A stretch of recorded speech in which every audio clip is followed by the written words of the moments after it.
Bridgit Elizabeth is author of 17 and Crazy. She describes it as a book about a young woman who falls in love with a low-functioning psychic who's been diagnosed with schizophrenia. While talking about the book and its characters and message, we delved into topics of writing process, mythology, and mental health. Bridgit also gives a lot of good advice to budding authors about self-publishing. It's about coming of age. It's about not fitting in, not with your peers, not with adults, not with your time. It's about being isolated and then finding someone who is also isolated like you and realizing you're not alone. That's part of it. Just for the record, this is kind of how the book opens. Teachers are idiots. This is plain and true. When I left junior high, I remember being excited for the chance to learn philosophy and to finally play in a full orchestra. But mostly, I was excited to be among the learned. Not students, of course. Those are idiots too. I thought for sure angelic learned lions would be breaking down the door to pronounce my name correctly. Stupid, naive child.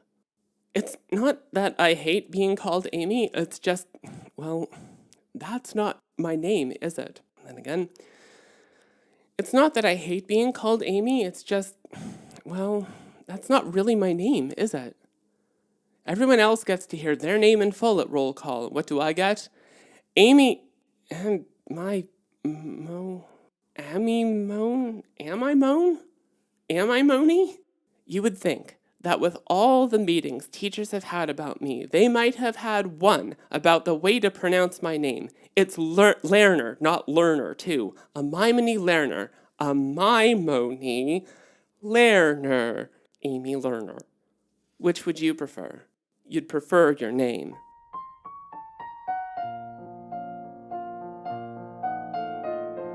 So why the name Amimony? Amimone is a figure in Greek myth. She's a lesser figure, not nearly as well known as a lot of others. She was carrying water during a drought. She was attacked by satyrs. Poseidon rescued her from the attack. They had sex together. I mean, if you met a god, you would. And then he showed her to the spring of Lerna. So Amimone is associated with the spring of Lerna because it's a well of deep wisdom. Next, we talk to Bridgit about her roots, and she describes falling in love with writing.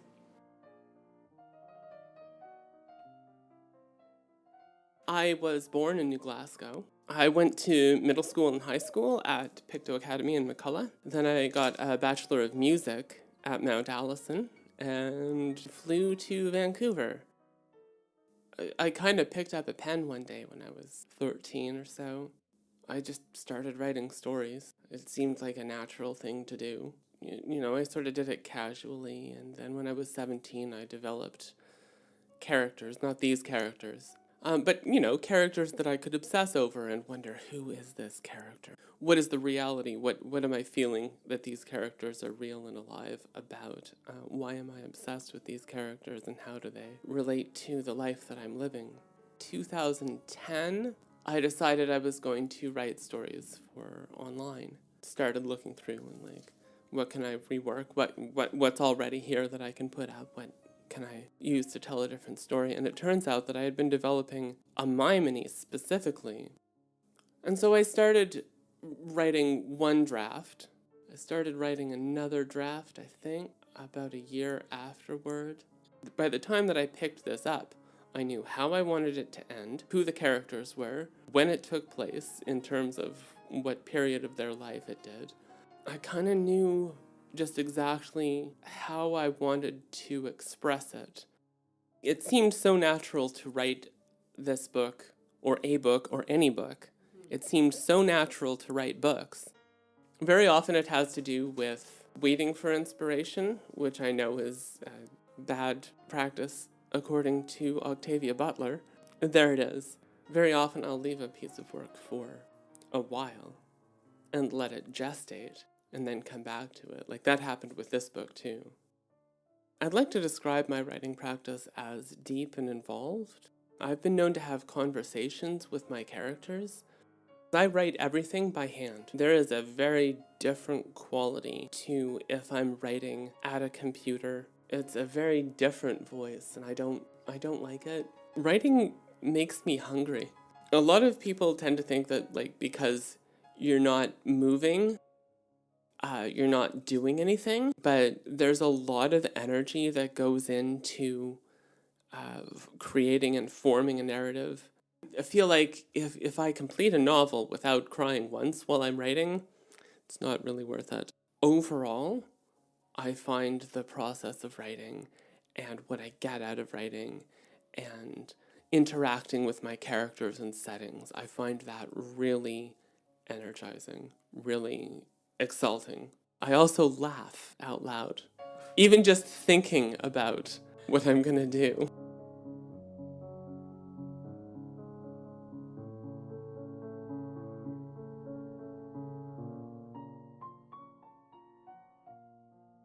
Bridgit Elizabeth describes getting her book published as a daunting experience, but with the help of Lulu.com's online self-publishing website, it was much easier to do. She describes this process and explains how she went about self-publishing 17 and Crazy.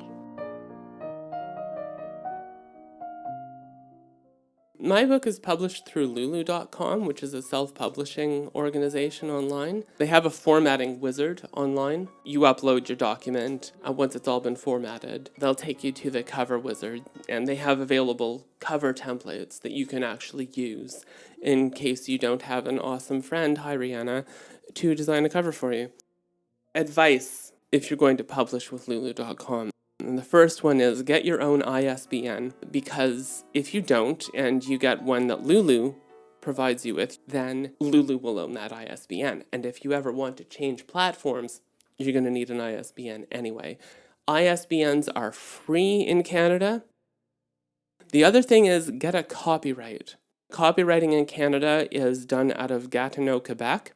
The third piece of advice I have for self-publishers is edit, edit, edit.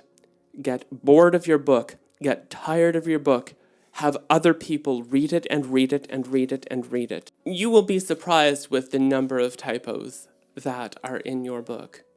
The last piece of advice, read the terms of use. They will outline your legal responsibilities and your legal rights. You can remove your book from the site at any time. They never own your book. They never own your work. My advice for burgeoning authors is don't write for other people. Don't write to please people. Write to be honest. Write to uncover the truth. Uncover, not reiterate. Write obsessively. Make people kind of worry about you. And when you're not writing, read or listen.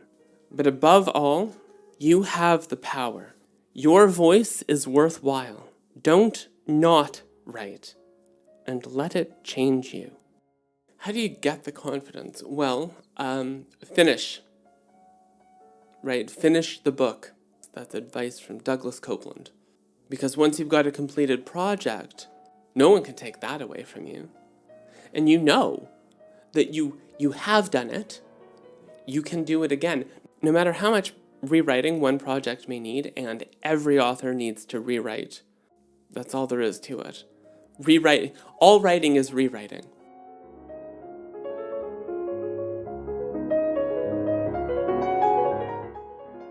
Bridgit describes writing as her primary spiritual practice and art therapy. It's not just fiction that I'm involved in writing, right? I have a continuum of writing that starts kind of with a dream journal and then goes to Book of Shadows and poetry, fiction, creative nonfiction. It's all part of a whole that I really enjoy engaging with. Writing has been a huge boon to my personal psychology as a survivor of sexual violence, as a survivor of bullying, growing up queer in a small town in the 90s, before the internet. Writing has really helped me, and I've had guides, right? Like it wasn't just the writing, but writing turned out to be art therapy as a supplement to the really actually good therapy that I got. And that's something that I should maybe mention, is that I come down really hard on psychiatry in this book without really saying, but there's good therapy too. I make a distinction between therapists and psychiatrists. There's a huge difference between psychiatry and psychology. I'm not suggesting that all psychologists are winning personalities and deeply caring people.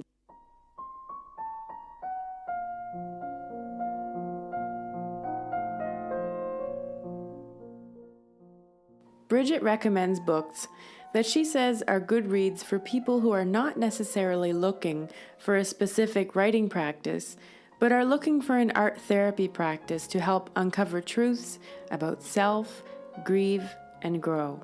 There's Clarissa Pinkola Estes, who wrote Women Who Run with the Wolves. There is Betty DeShong Mayador, who wrote a book called Uncursing the Darkness, and that is about the anciency of the death myth, where the god dies, goes into the underworld, and comes back.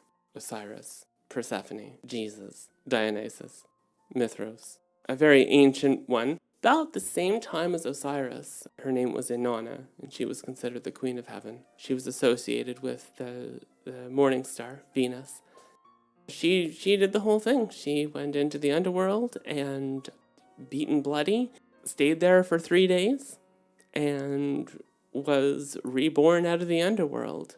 Went back to being the queen of heaven with new power. How does that help people? Especially women. It helps us to recognize that we are part of that going under and coming back. Through a lot of the ancient world, it was our story. I've heard it said that the feminine initiation is through the underworld. And in 17 and Crazy, Hermione goes into the underworld twice. There's that. There's a definite connection. It's very important because if you're looking into growth and recovering from trauma and recovering from grief, then you're going to want to explore the darkness inside of you, the places where you haven't shone light. You're going to want to be gentle and kind with what you find there, and you're going to want to know how to do that. There's a reason that this book is called Uncursing the Dark. So there's a lot that can be reclaimed from the dark spaces within your own psyche that belong to you.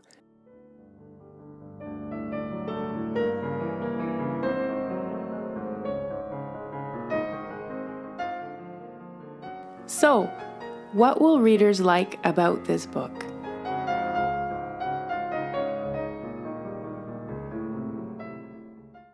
It is witty and sarcastic and a quick read. Like, it flies by the story. It engages ideas in ways that are not common. It seeks nuance despite the fact that it is aggressively progressive and unapologetic about it. It leaves room for discussion. It's nuanced, it's full of meaning, and at the same time, it's a really fun read. There are a lot of industry terms that I could use to classify the writing. There's magical realism. Queer romance is involved in this, but it's certainly not that. The cover is certainly a young adult cover, and it is a coming-of-age story. Both of these characters are 17 when the book starts. But I like it more to be genreless. Some thoughts about identifying as a queer author?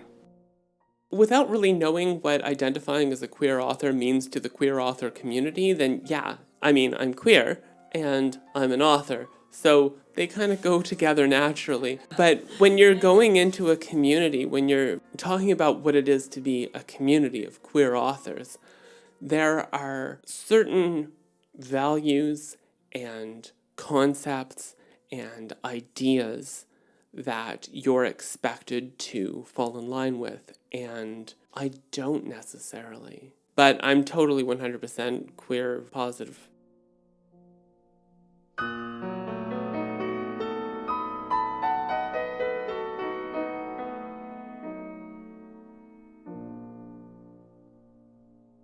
"17 and Crazy."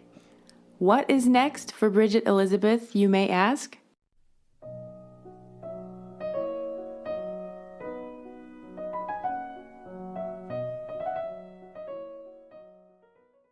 It's not the first book because I don't want to be bound by this form.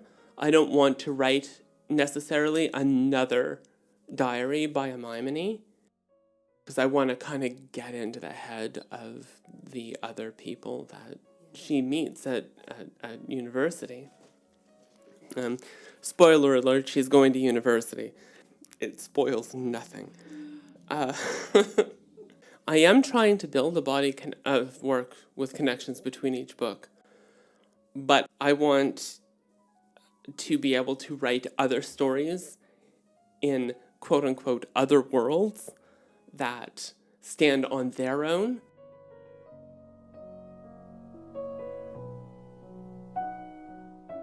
We really enjoyed talking to Bridgit about her debut novel. It's truly inspiring to get inside the head of a novelist such as this local author. She would like the following messages to remain consistent throughout her future work, and we're really looking forward to what is to come. I had a lot of fun writing this, and I'm looking very much forward to writing more. There are a few messages that I hope will remain consistent throughout my body of work. The first one is, stay strong, fight fascism. Believe in yourself. You have the power. Magic is real. To purchase 17 and Crazy by Bridgit Elizabeth, go to lulu.com, lulu.com.